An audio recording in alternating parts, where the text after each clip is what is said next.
నమస్కారం city news కి స్వాగతం. ఈనాటి వార్తా విశేషాలు. ఒక మహానీయుడి విజన్ తెలుగుదేశం పార్టీ అని సీఎం చంద్రబాబు అన్నారు. ఆదర్శం కోసం పుట్టిన పార్టీ తమదని పేర్కొన్నారు.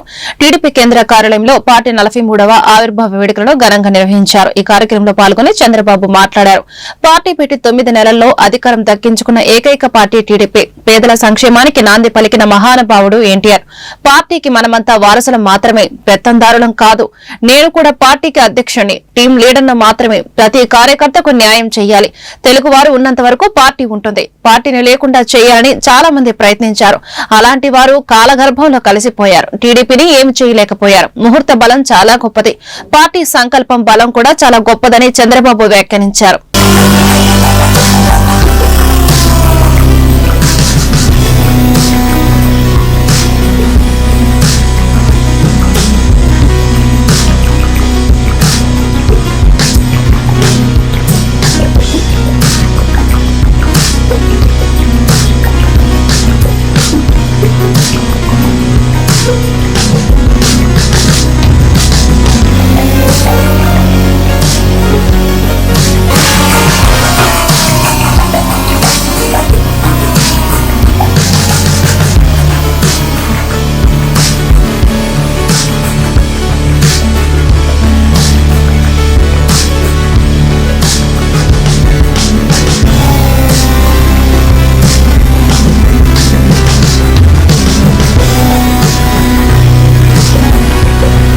ఒకసారి మనందరం ఆలోచిస్తే 43 సంవత్సరాలు పూర్తి చేసుకుని 44వ సంవత్సరంలో అడుగు పెట్టాం. ఒక మహనీయుడి యొక్క విజన్ మామూలుగా అధికారం కోసం రాలేదు. రాష్ట్రంలో జరిగే పరిస్థితులన్నీ కూడా చూసిన తర్వాత శ్రేయోభిలాషులతో మాట్లాడాలి. 40 సంవత్సరాలుగా నన్ను ఆదరించారు, తిరిగి వాళ్ళ రుణం తీర్చుకోవాలని ఒక్క ఆలోచనతో ఎమ్మెల్యే క్వార్టర్లో ఒక్క మీటింగ్ పెడితే ఆ మీటింగ్ తో ఆయన అక్కడికి వస్తున్నాడంటే ఒక ప్రభంజనంగా ప్రజలందరూ ఇక్కడికి వస్తే ఆ ఎమోషన్ లో ఈ రాష్ట్రం కోసం పుట్టిన పార్టీ తెలుగుదేశం పార్టీ, అది కూడా ఎమ్మెల్యే క్వార్టర్స్ లో ఒక ఆవేశంలో పుట్టింది. ఒక ఆదర్శం కోసం పుట్టిన పార్టీ తెలుగుదేశం పార్టీ. అదే ఒక సంచలనం, అదే ఒక శక ఆరంభం, అదే ఈ రాష్ట్రానికి ఒక చారిత్రక అవసరంగా మారే పరిస్థితి వచ్చింది.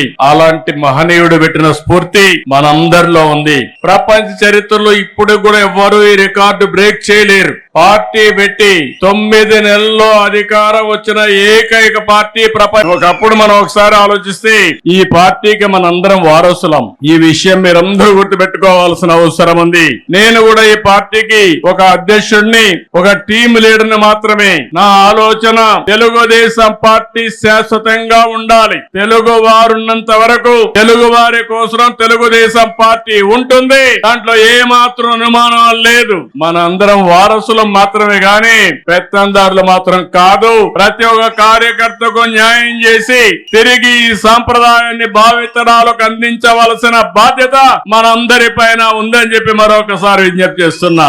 అందుకే మీరు ఒక్కసారి చూస్తే ఎన్నో పార్టీలు వచ్చాయి. చాలా పార్టీలు ఎప్పటికప్పుడు కనుమరుగయ్యే పరిస్థితి కూడా వచ్చింది. కానీ అన్ని రాజకీయ పార్టీల కంటే తెలుగుదేశం పార్టీ భిన్నంగా పనిచేశాం. మీరు ఒక విషయం గుర్తుపెట్టుకోవాలి. తెలుగుదేశం పార్టీని లేకుండా చేస్తామని చాలా మంది ప్రయత్నం చేశారు. గాని ప్రయత్నం చేసిన వ్యక్తులు కాలగర్భంలో కలిసిపోయారు. ఎవ్వరూ తెలుగుదేశం పార్టీని ఏమీ చేయలేకపోయారు. ముహూర్త బలం చాలా గొప్పది. అదే మాదిరిగా తెలుగుదేశం పార్టీ సంకల్పం కూడా చాలా గొప్పదని చెప్పి కూడా మీకు తెలియజేస్తాను. కృష్ణా జిల్లా గుడివాడ బార్ అసోసియేషన్ ఎన్నికలు హోరాహోరీగా జరిగాయి.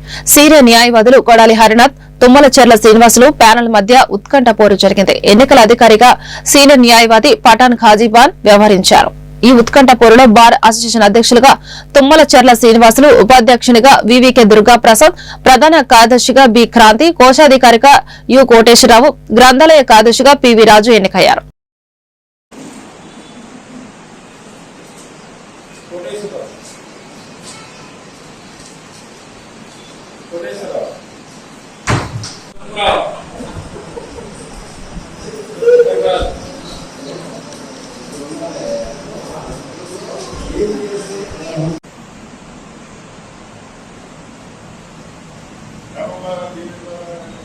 గుడివాడ బార్ అసోసియేషన్ న్యాయవాదులందరికీ కూడా నా ప్రత్యేకమైనటువంటి ధన్యవాదాలు తెలియజేసుకుంటున్నాను. ఈ రోజు జరిగినటువంటి ఎలక్షన్లో అనగా 2025-26 సంవత్సరానికి గాను మా భారత అసోసియేషన్ న్యాయవాదుల యొక్క ఎన్నికల్లో మా ప్యానల్ ను ఘన విజయాన్ని చేకూర్చున్నటువంటి నా న్యాయవాది మిత్రులందరికీ కూడా మరొకసారి ప్రత్యేకమైనటువంటి ధన్యవాదాలు తెలియజేసుకుంటున్నాను. అలాగే మా ముందు ఇక్కడ మా భారత మా యొక్క కోర్టు భవనాల సముదాయానికి సంబంధించినటువంటి ప్రత్యేకమైనటువంటి నిర్మాణ కార్యక్రమం చేపడతానని ఈ సందర్భంగా మా న్యాయవాద మిత్రులందరికీ కూడా మరొక్కసారి తెలియజేసుకుంటూ, అలాగే ఈ యొక్క విజయం చేకూర్చినటువంటి న్యాయవాద మిత్రులందరికీ కూడా మా ప్రత్యేకమైనటువంటి ధన్యవాదాలు తెలియజేసుకుంటాం. వెంకటకృష్ణ ప్రసాదరావు అనే నేను ఈ రోజు జరిగిన గుడివాడ బార్ అసోసియేషన్ ఎన్నికల్లో నన్ను అత్యధిక మెజార్టీతో గెలిపించిన నా సోదరి న్యాయవాదులకు నేను పేరున కృతజ్ఞతలు తెలియజేసుకుంటూ, మేము గెలిచామంటే మా భుజాల మీద బరువు బాధ్యత పెట్టినట్టే. చెప్పిన హామీలు ఇచ్చిన హామీలన్నీ సాధ్యమైనంత వరకు మా ప్రెసిడెంట్ గారి ఆధ్వర్యంలో మా ఎగ్జిక్యూటివ్ బాడీ టీం సహాయ సహకారాలతో సాధ్యమైనంత వరకు నెరవేర్చడానికే ప్రయత్నం చేస్తాము. ఇలాంటి విజయాన్ని అందించిన నా సోదరి న్యాయవాదులకు మరొకసారి పేరున ధన్యవాదాలు తెలియజేసుకుంటున్నాను. గుడివాడ బార్ అసోసియేషన్ ఎన్నికల్లో జనరల్ సెక్రటరీగా పోటీ చేశాను. మా భారత సభ్యులందరూ కూడా నన్ను ఆదరించి ఓటేసి జనరల్ సెక్రటరీగా నన్ను ఎన్నుకున్నారు. వాళ్ళందరి ఆలోచనలు ఏవైతే ఉన్నాయో వాటిని అన్నింటినీ కూడా నెరవేరుస్తాను. నాకు అవకాశం ఇచ్చినందుకు వాళ్ళకి పేరున నేను ధన్యవాదాలు తెలియజేస్తున్నాను. అందరికీ నమస్కారం. మా గుడివాడ బార్ అసోసియేషన్ ఈరోజు ఎలక్షన్ జరిగింది. ఈ ఎలక్షన్ లో ప్రెసిడెంట్ గా టి శ్రీనివాస్ గారు 11 ఓట్లు మెజార్టీతో విజయం సాధించారు హర్నాథ్ గారి మీద. అలాగే వైస్ ప్రెసిడెంట్ గా వివికేడి దుర్గా ప్రసాద్ గారు 70 ఓట్ల మెజార్టీతో వైస్ ప్రెసిడెంట్ గా విజయం సాధించారు. అలాగే జనరల్ సెక్రటరీగా బి క్రాంతి 21 ఓట్లతో విజయం సాధించారు. అలాగే లైబ్రరీ సెక్రటరీగా పి వెంకటరాజు గారు 35 ఓట్ల మెజార్టీతో విజయం సాధించారు. అలాగే ట్రెజరర్ గారైన యు కోటేశ్వరరావు గారు 12 ఓట్ల మెజార్టీతో విజయం సాధించారు.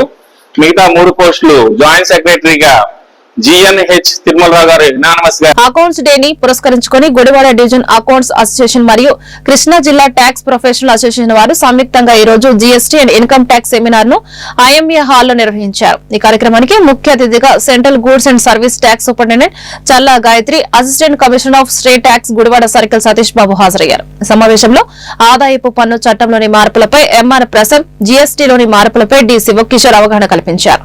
ఈ కార్యక్రమంలో చార్టెడ్ అకౌంటెంట్స్, ఆడిటర్స్, డివిజన్ జిల్లా అకౌంట్స్ పాల్గొన్నారు.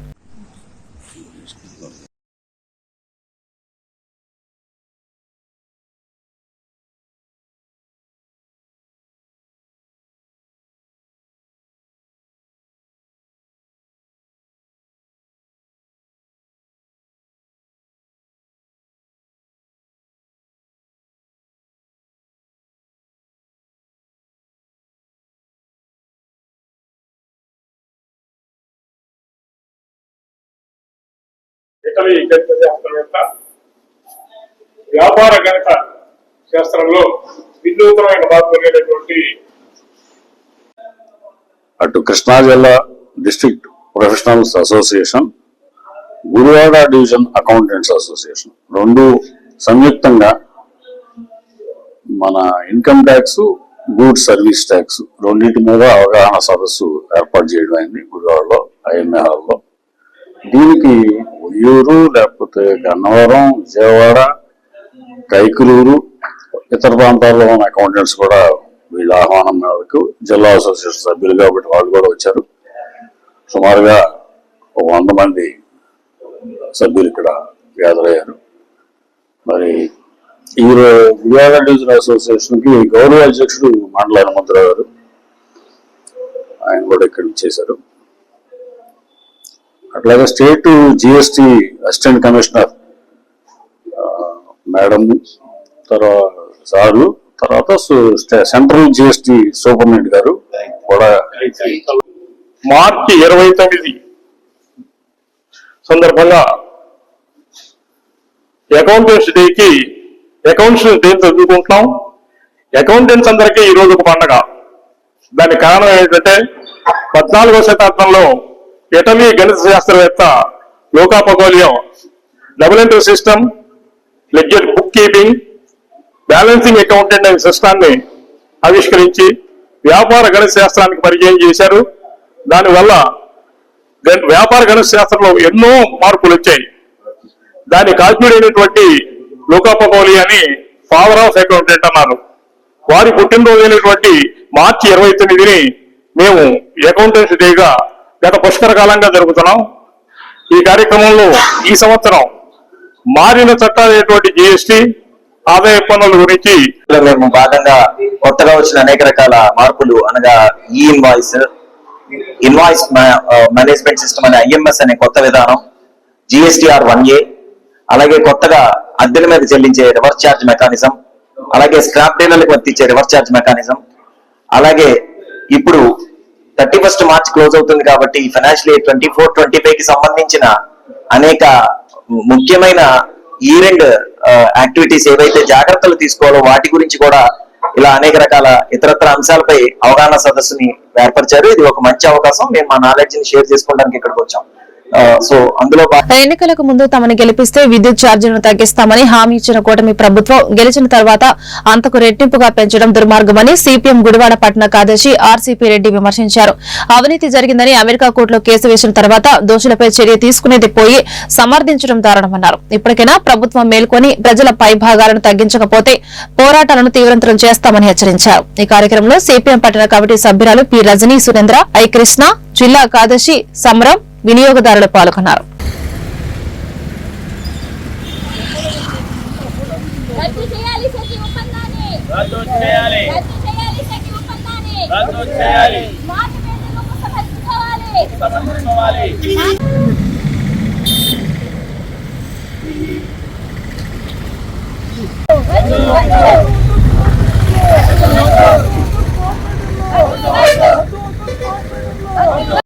గత ప్రభుత్వ వైఎస్ఆర్సీపీ హయాంలో ఉన్నప్పుడు కరెంట్ ఛార్జీలు పెంచితే మరి ఇప్పుడు ప్రతిపక్షంలో ఉన్న టీడీపీ వాళ్ళు బాధుడే అని చెప్పి ఇళ్లంతా తిరిగి కరెంటు బిల్లు పెంచకూడదని చెప్పి ఎన్నో కార్యక్రమాలు చేశారు. ఆనాడు కోర్టుకు వేశారు.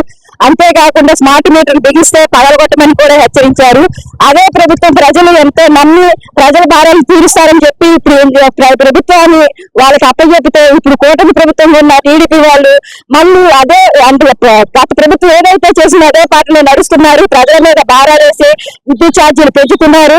ఇప్పటికి మీరు ప్రజల కోసం పనిచేయాల్సిందిగా మేము ప్రభుత్వాన్ని డిమాండ్ చేస్తున్నాము. ప్రజలకి సమస్యలను పరిష్కరించాల్సిన ప్రభుత్వంగా ఉండకుండా కూటమి ప్రభుత్వానికి బీజేపీ ప్రభుత్వానికి అమ్ముడుకుపోయే వాళ్ళుగా ఉంటున్నారు. కాబట్టి ఇప్పటికైనా ప్రజా సమస్యల కోసం మీరు పనిచేయాల్సిందిగా మేము డిమాండ్ చేస్తున్నాం. కరెంట్ బిల్లుల ఛార్జీలు తగ్గించాల్సిందిగా, సెక్యూ ఒప్పందాన్ని రద్దు చేసుకోవాల్సిందిగా కూడా మేము డిమాండ్ చేయడం జరుగుతుంది. గత ప్రభుత్వం బాధుని పేరుతో విద్యుత్ ఛార్జీలు బాగా పెరిగినాయని ప్రచారం చేసిన కూటమి ప్రభుత్వం అధికారంలోకి వచ్చి గత ప్రభుత్వం అయితే 5 సంవత్సరాల్లో 32,000 కోట్ల రూపాయలు పన్నులను వాళ్ళ ప్రజల మీద మోపడం జరిగింది.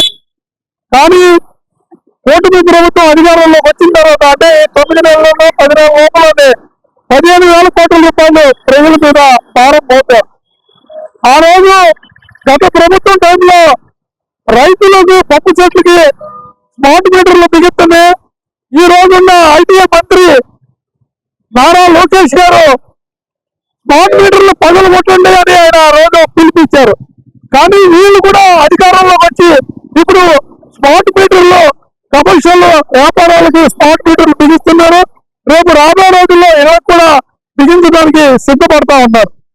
కానీ మనం ఒకటే చెప్పేది, ఆ రోజైనా ఈ రోజైనా విద్యుత్ ఛార్జీలు ప్రజల మీద భారాలుగా తయారవకూడదు, ఛార్జీలు తగ్గించాలని మనం పదే ఆందోళన చేస్తా ఉన్నాం. కానీ అధికారంలోకి వచ్చేటప్పుడేమో మేము అధికారంలో ఉంటే ఛార్జీలు తగ్గించేవాళ్ళని చెబుతున్నారు. అధికార ఉద్యోగాల్లోకి వాళ్ళు వెళ్ళిన తర్వాత వీళ్ళు కూడా అదే పని చేస్తున్నారు. దీనికి ప్రధాన కారణం ఏంటంటే విద్యుత్ సంస్కరణలు తీసుకొచ్చి ఆ సంస్కరణల ద్వారా ఈ రోజు ప్రజల మీద విపరీతమైన భారాలు మోపే పరిస్థితి ఉంది. కాబట్టి ఈ రోజు రాష్ట్ర వ్యాప్తంగా సబ్ స్టేషన్ దగ్గర ఇప్పుడు విద్యుత్ షాకులు అనే పేరుతో వచ్చిన బుక్లెట్ వేశారు. గత ప్రభుత్వాలు ఈ విద్యుత్ ఛార్జీలు పెరగడానికి కారణాలు ఏంటి? దాంట్లో గత ప్రభుత్వాలు ఏం చేసినాయి, ఈ ప్రభుత్వాలు ఏం చేస్తున్నాయి అనేదాన్ని దాని సారాంశం. దాంట్లో ప్రధానంగా ఈ రోజు అడిగాను. కృష్ణా జిల్లా గుడివాడ నియోజకవర్గం తెలుగుదేశం పార్టీ ఆధ్వర్యంలో పార్టీ 43వ ఆవిర్భావ దినోత్సవ వేడుకలు ఘనంగా జరిగాయి. నాగవరపాడు వంతెన వద్ద ఎన్టీఆర్ విగ్రహానికి పూలమాలలు, పార్టీ కార్యాలయం వద్ద జెండా ఎగురవేసి పార్టీ నాయకులు ఈ సందర్భంగా టీడీపీ నాయకులు మీడియాతో మాట్లాడుతూ 4 దశాబ్దాలుగా బడుగు బలహీన వర్గాలకు పార్టీ అండగా నిలిచిందని, ఓటర్లుగా మిగిలిపోయిన అనేక సామాజిక తరగతులను అధికారానికి చేరువ చేసిన ఘనత పసుపు జెండానే అని నాయకులు కొనియాడారు. ఈ వేడుకల్లో టీడీపీ నాయకులు Venagandla Ramakrishna, NTR stadium committee vice chairman Yalavarthi Srinivasarao, Chekuru Jaganmohan Rao, Dityala Rambabu, Vase Murali తదితరులు పాల్గొన్నారు.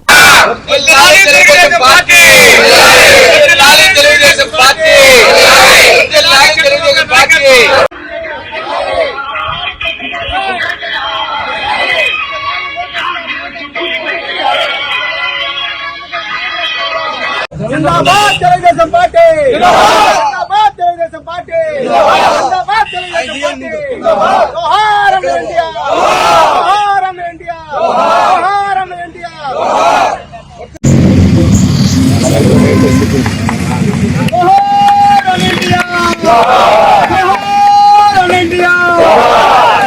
తెలుగుదేశం పార్టీని స్థాపించి 43 సంవత్సరాలు పూర్తయిన సందర్భంగా ఈ రోజు పార్టీ వ్యవస్థాపక దినోత్సవాన్ని అత్యంత వైభవంగా గుడివాడ తెలుగుదేశం పార్టీ ఆధ్వర్యంలో ఇక్కడ నాగవరపాడులో అన్న నందమూరి తారక రామారావు గారికి ఘనమైనటువంటి నివాళులు అర్పిస్తూ ఈ రోజు జరుపుకోవడం జరుగుతా ఉన్నది. ఆ రోజు ఆయన పార్టీ పెట్టిన దగ్గర నుంచి కూడా ఈ 43 సంవత్సరాలు కూడా పార్టీలో ఉన్నటువంటి లక్షలాది మంది కార్యకర్తలు తెలుగుదేశం పార్టీ తరఫున పేద ప్రజలకి, బడుగు బలహీన వర్గాలకి సేవ చేసే దానిలోనే నిమగ్నమై ఉన్నారు. ఆ రోజు అన్న నందమూరి తారక రామారావు పార్టీని స్థాపిస్తే ఈ రోజున చంద్రబాబు నాయుడు గారు దాన్ని ముందుకు తీసుకెళ్లి ఈ రాష్ట్ర సర్వతోముఖాభివృద్ధికి కృషి చేస్తున్నటువంటి వ్యక్తి. ఈ రోజున ఎటువంటి పేదవాడికి ఏ చిన్న అవసరం వచ్చినా గుర్తొచ్చేటటువంటి పార్టీ తెలుగుదేశం పార్టీ, గుర్తొచ్చేటటువంటి వ్యక్తులు తెలుగుదేశం పార్టీ కార్యకర్తలు. ఎక్కడా కూడా మరి ఈ రోజు పట్టణంలో చూసుకుంటే 36 వార్డుల్లో కూడా తెలుగుదేశం పార్టీ కార్యకర్తలు, నాయకులు ప్రజలకు అందుబాటులో ఉంటూ ప్రజలకు ఏ చిన్న అవసరం వచ్చినా సరే సేవ చేసే కార్యక్రమంలో ముందుంటున్నాం. మరి ఆ రోజు పార్టీ స్థాపించిన దగ్గర నుంచి ఈ రోజు వరకు కూడా మరి పెద్ద వీరభద్ర గారు సీనియర్ నాయకుడు. రోజు తెలుగుదేశం పార్టీ పుట్టి తెలుగు ప్రజల ఆత్మ గౌరవాన్ని నిలబెట్టి 43 వసంతాలు పూర్తి చేసుకుని 44వ సంవత్సరానికి ఆయన ప్రారంభిస్తుండగా సీనియర్ కార్యకర్త అయినటువంటి పెద్ద వీరభద్ర గారు గుడివాడకే ఆయన ఒక మంచి ఆదర్శప్రాయుడిగా, తెలుగుదేశం పార్టీ కార్యకర్తగా ఈ రోజు వరకు మన మధ్య ఉన్నటువంటి వ్యక్తి. ఆయన సత్కరించుకోవటం చాలా సంతోషకరమైనటువంటి రోజు. తెలుగుదేశం పార్టీ సామాన్య ప్రజలకి రాజకీయాన్ని అందుబాటులో తీసుకురావడమే కాకోకుండా సామాన్య ప్రజలకి కావాల్సినటువంటి అవసరాలను తీర్చడానికి పుట్టినటువంటి పార్టీ తెలుగుదేశం పార్టీ. సామాన్యుడికి ప్రాముఖ్యంగా కావాల్సినటువంటిది ఉండటానికి నివాసం, అట్లాగే కట్టుకోవడానికి బట్టలు, తినడానికి తిండి అనేటువంటి నినాదంతో పార్టీ పుట్టింది. అది ఈ రోజు వరకు కొనసాగిస్తూ దేశ నలుమూలల ఆ యొక్క తెలుగువాడి యొక్క కీర్తిని చాటి చెబుతున్నటువంటి తెలుగుదేశం పార్టీ నాయకులు ప్రతి ఒక్కరూ కూడా ఏ ఉద్దేశంతో నందమూరి తారక రామారావు అన్న ఎన్టీ రామారావు గారు తెలుగుదేశం పార్టీ స్థాపించిన రోజు మార్చి 29వ తారీఖున పార్టీని తెలుగుదేశం పార్టీ ఆవిర్భవించింది. ఆ సందర్భంగా మా ఉడ్డ వార్డు 30వ వార్డు నాగర్పాడికి వచ్చేసినటువంటి మా పెద్దలు యలవర్తి శ్రీనివాసరావు, జగన్ గారు, నాని గారు, మరి సీనియర్ నాయకులు కూడా వీరభద్ర గారు, వివిధ మరి వార్డుల నుంచి వచ్చిన ప్రజాప్రతినిధులందరూ కూడా ముందుగా నా ధన్యవాదాలు. ఒక ఉమ్మడి ఆంధ్ర రాష్ట్రంలో ఒక సంచలనం 1983లో అన్న నందమూరి తారక రామారావు గారు తెలుగుదేశం పార్టీని స్థాపించి అతి కొద్ది కాలంలో 9 నెలల కాలంలోనే మరి 294 సీట్లున్న ఆంధ్ర రాష్ట్రంలో 202 సీట్లు. కంగిపాడు పోలీస్ స్టేషన్ లో కస్టడీ విచారణ అనంతరం గన్నవరం కోర్టుకు మాజీ ఎమ్మెల్యే వల్లభనేని వంశీని తరలించిన పోలీసులు. మాజీ ఎమ్మెల్యే వంశీని కలుసుకోవడానికి స్థానికులు, అభిమానులు పోటెత్తారు. వంశీ అందరితో సానుకూలంగా మాట్లాడారు.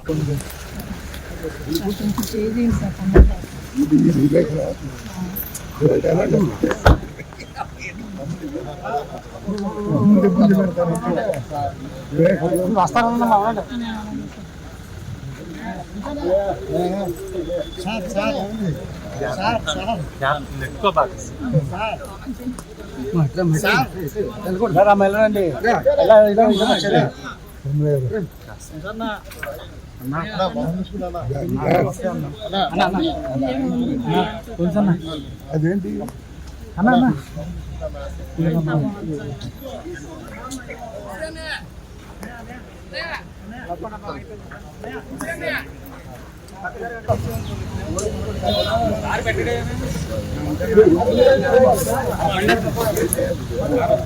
కొంచెం పక్కన